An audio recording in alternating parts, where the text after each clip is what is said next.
Hello everyone. Today I will discuss some important vocab based questions and we will also learn some new words.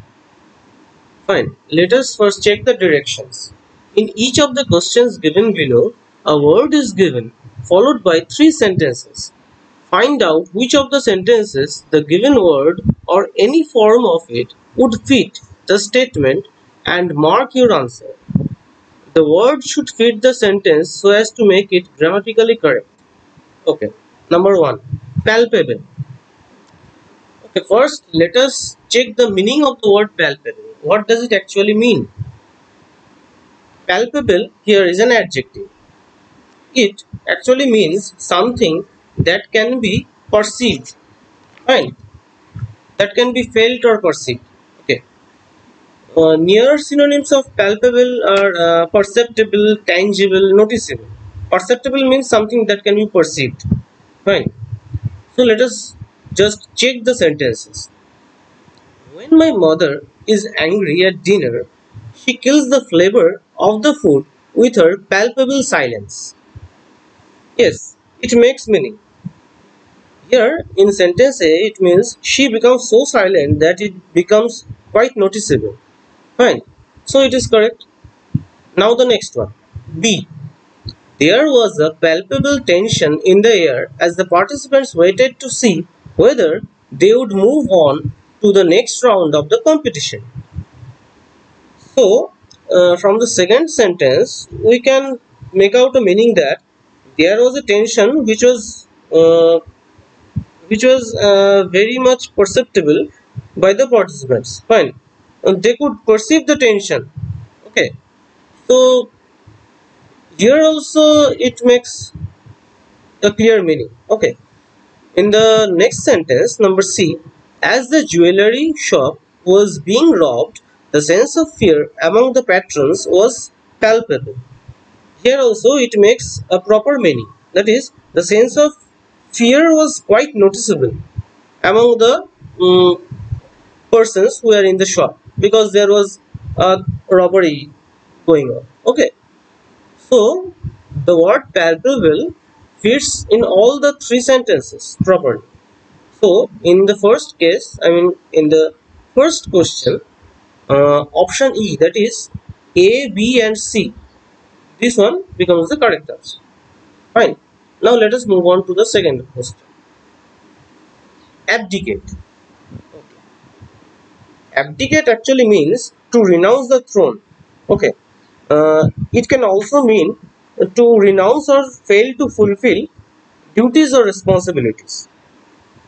Okay, just let me check the roots of the word abdicate. So if we break the word abdicate, we get ab and decare.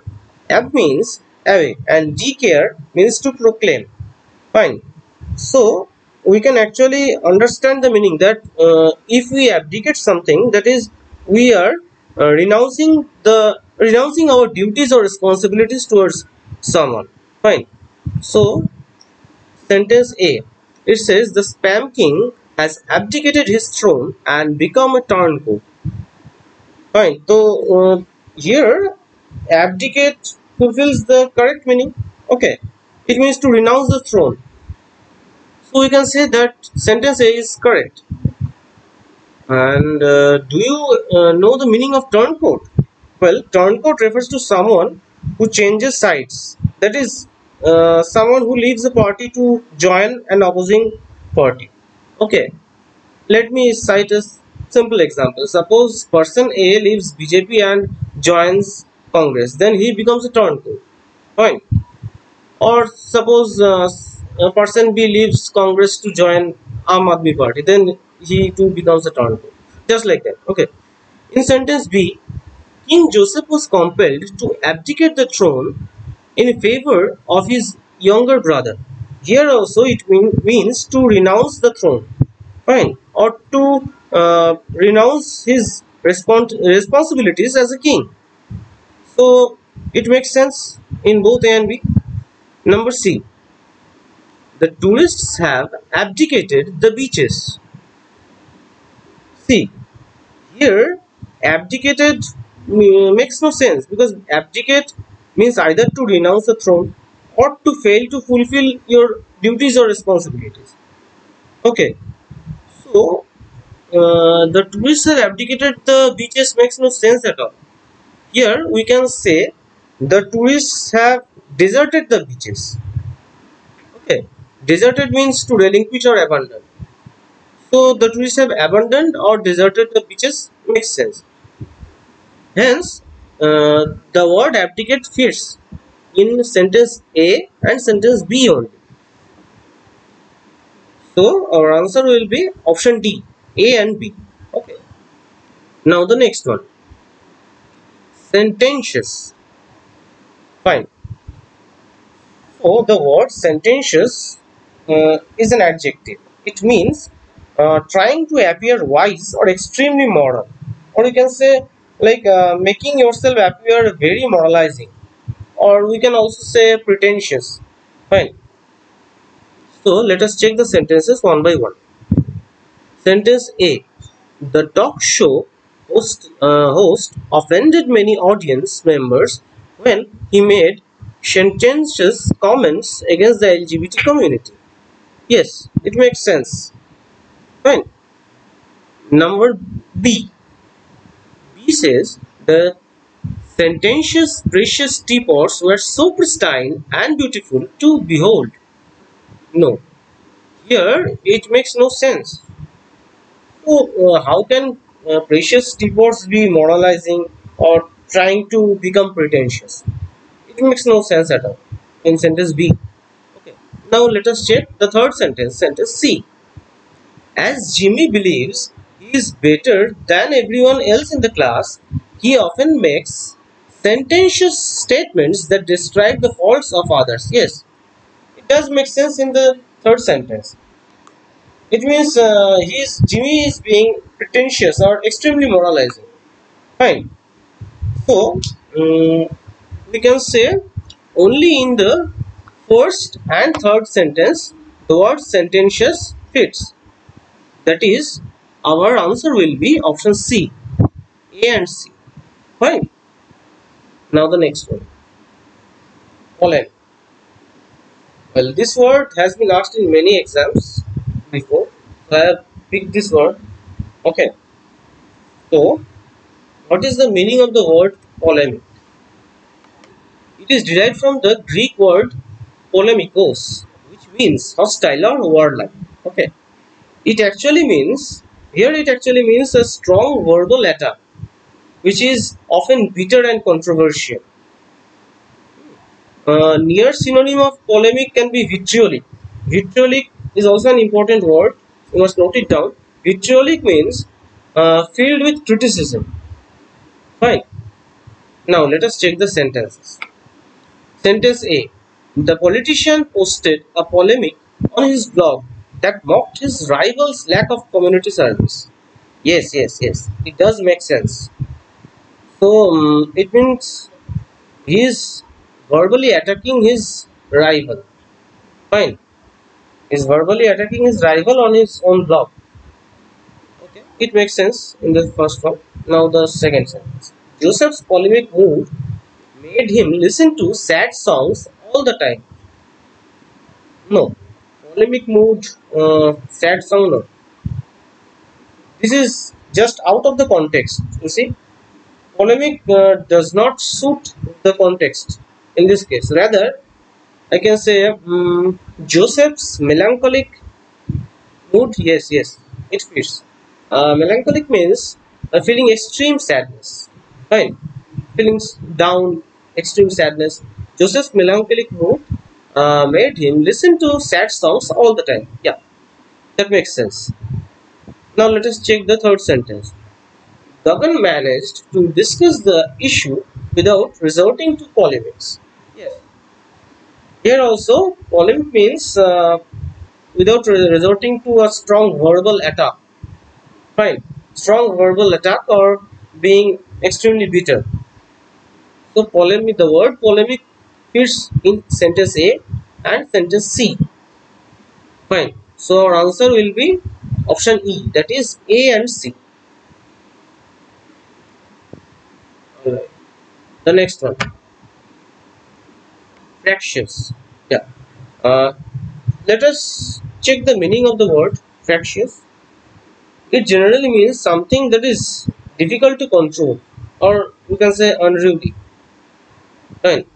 The headmaster gave the fractious students detention for misbehaving with the teacher. Yes, it makes sense. That is, in the first sentence, sentence A, it means that the children were extremely unruly, fine, difficult to control, and they misbehaved with their teacher, and that is why they got detention. In sentence B, surprisingly, the medicines turned the reserved little girl into a fractious child who was completely out of control. Yes, it also makes sense here. That is, in sentence B, it it turns out that the little girl was reserved, fine, but the medicines made her out of control. That is, she became uh, just opposite. I mean, opposite of reserve, as we say. She became jolly and she became excited. Fine. She was difficult. She was being difficult to control. So it makes sense here also. In sentence C, as a new leader, Karim is not used to dealing with fractious members who do not follow directions. Okay. Here also, fractious members who do not follow directions means they are being extremely unruly. You cannot control them. You cannot. Karim is not being able to control his own members. So, option A, B, C. Yeah, sentence A, B, C. All of these make sense. So, option E, that is A, B, and C, will be the correct answer choice. Now, the last one, expiate. It means to make up for or to make amends for one's own guilt or wrongdoings. Okay, in simple terms, I can say it means to accept your own guilt. Okay, or to try to overcome it, to make amends for it. Fine. So, option A says, I mean, sentence A says he tried to expiate his crimes by giving money to the church. Yeah, it means that he tried to make up for his crimes by giving money to the church. Fine. Suppose someone has committed several murders or several robberies. Now he is feeling guilty, and to make up for his guilt, he is giving money to the church, uh, donating clothes to the poor, donating money to the poor, donating food to the mendicants. So here it makes sense.